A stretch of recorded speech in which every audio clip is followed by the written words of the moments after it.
काला साया। यूं तो बनारस घाट अपनी खूबसूरती के लिए बहुत प्रचलित है, पर घाट के किनारे कई राज लिए बैठे हैं। ये कहानी शुरू होती है बनारस के घाट के पास बने ममता निवास से, जहाँ प्रिया लाल जोड़े में ममता के घर उसकी बहू बनकर आती है।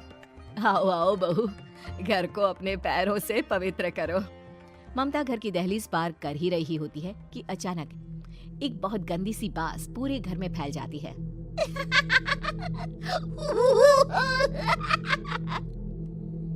ये बदबू और ये आवाजें, ये कौन हंस रहा है माँ?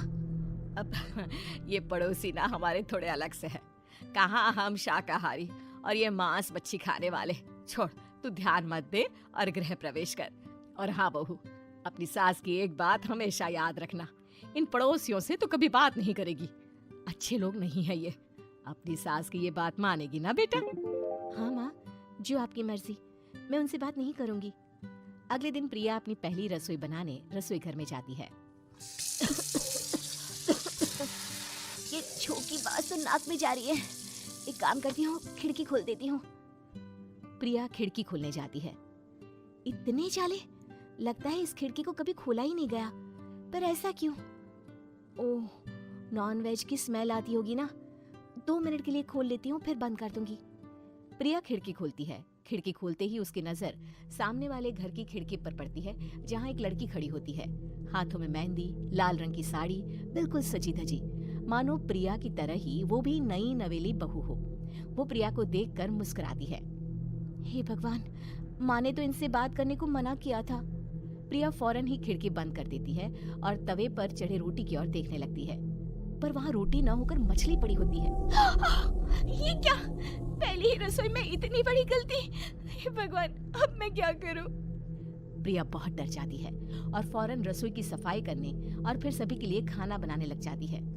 जब वो सबको खाना परोसती है, सब तो ठीक है, मैं बेकार में चिंता कर रही थी। हे भगवान, ऐसे ही बस अपनी कृपा बनाए रखना। रात के वक्त जब सब सो रहे होते हैं, तब प्रिया को पायल की आवाज सुनाई देती है, जिससे उसकी आंख खुल जाती है। ये पायल की आवाज कहाँ से आ रही है? प्रिया उठकर उस आवाज के पीछे छत की सीढ़ियों तक जाती है। तभी उसे बच्चे के रोने की आवाज आती है। प्रिया छत पर जाती है तो क्या देखती है? वही लाल साड़ी वाली लड़की अपनी गोद में एक नवजात बच्चे को घुमा घुमा कर सुला रही है। तभी प्रिया की नजर उसके पेट पर पड़ती है। ओह गॉड, ये तो प्रेग्नेंट भी है। सुनिए, बच्चा सो नहीं रहा है क्या? मैं कुछ मदद करूं? नहीं नहीं, आपके घर वालों को अच्छा नहीं लगेगा, मैं संभाल लूंगी। स्नेहा की गोद से बच्चा हाथ मारकर प्रिया की गोद में आने को छटपटाने लगता है। दोनों घर अगल बगल में बने होने के कारण प्रिया उस बच्चे को गोद में ले लेती है। प्रिया के पास आते ही वो सो जाता है। बच्चे का वो स्पर्श रात भर प्रिया भूल नहीं पाती और अगली सुबह वो छत पर कपड़े सुखा रही होती है। तभी उसे एक औरत इशारा करके बुलाती है। स्नेहा कह रही थी बाबू तुम्हारी गोद में आते ही सो गया। मैं गौरी, स्नेहा की माँ हूँ। बहू, घर आना, बाबू को खिला भी लेना। शाम को जब घर पर कोई नहीं रहता, बच्चे से मिलने के लिए प्रिया छिपकर अपनी पड़ोसन के घर चली जाती है और कुछ देर बच्चे को खिलाकर वापस लौट आती है। इसके कुछ दिन बाद ही प्रिया को पता चलता है कि वो माँ बनने वाली है। ममता की खुशी का ठिकाना नहीं रहता। माँ जी, पता नहीं क्यों उल्टी आ रही है। प्रिया भागती हुई वॉशरूम में जाती है तो हरे और लाल रंग की उल्टी करती है। उस उल्टी में से कीड़े निकलते हैं। ये क्या? खून और ये कीड़े! माँ! माँ! प्रिया की आवाज सुनकर ममता दौड़कर आती है, पर बेसिन में कुछ नहीं होता। प्रिया हक्की बक्की रह जाती है। ये सब क्या हो रहा है? प्रिया घबरा जाती है और अपने कमरे में जाकर सो जाती है। डर के कारण वो इतनी थक जाती है कि उसकी आंख लग जाती है। तब उसे ऐसा लगता है उसके पेट पर मानो कोई बैठा हुआ हो। कौन हो? प्रिया के पेट पर एक 5 महीने की बच्ची बैठी हुई थी, जो बुरी तरह जली हुई थी। माँ, तुम ही मुझे लाई ना अपने पेट में? मैं तुम्हारी माँ नहीं हूँ। कौन हो तुम? माँ, देखो मैं जल गई बुरी तरह से। 6 महीने पेट में रहने को भी मुझे नहीं मिला। सहला दो ना माँ। बचाओ! बचाओ! माँ! ममता दौड़कर कमरे में आती है। प्रिया की बातें सुनकर वो सब समझ जाती है। तू कहीं बगल वाले घर में तो नहीं जाकर आई ना बहू? मुझे माफ कर दो, मैं गई थी माँ। उस घर में सब मरे हुए हैं बहू। कई साल पहले स्नेहा उस घर में बहू बनकर आई थी। कुछ ही दिन में वो एक बच्चे को जन्म देने वाली थी।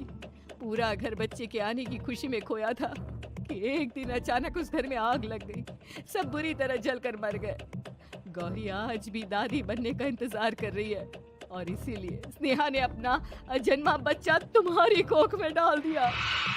ममता ये कह रही होती है कि पीछे से उसके पैरों को एक बच्चा पकड़ लेता है। दादी, दादी। माँ, स्नेहा की गोद में यही बच्चा था। ये बच्चा कौन है फिर? तेरी मौत है। तेरी भी दादी। जिस चीज का ममता को डर था वही हो गया। ममता निवास के ऊपर मौत ने चादर बिछा दी थी। प्रिया का पेट ऐसे बढ़ जाता है मानो 9 महीने का हो। 2 हाथ उसके पेट से बाहर निकलते हैं। बहू, संतोष को फोन कर, किसी पंडित जी को बुला बहू। प्रिया का पति भागता हुआ घर आता है। ये तो होना ही था माँ। तेरा बाप तेरे सामने आ गया तो तू सह नहीं पा रही है।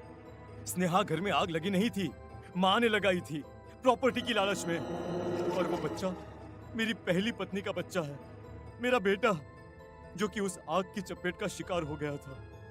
मैंने तुमसे ये सब माँ के कहने पर छुपाया था। मुझे माफ कर दो प्रिया। तुम अगर चाहो तो यहाँ से जा सकती हो। मैं तुम्हें किसी भी बंधन में रखना नहीं चाहता। मेरी शादी हुई है आपसे, मैं आपको छोड़ नहीं सकती, पर उससे पहले हमें स्नेहा, उसकी माँ और बच्चे की आत्मा की शांति करवानी होगी। संतोष और ममता गौरी के घर जाते हैं। अंदर सब कुछ जला हुआ होता है। जमीन पर जली हुई लाशें बिखरी हुई थी। ममता रो रो कर अपनी करने की माफी गौरी से मांगती है।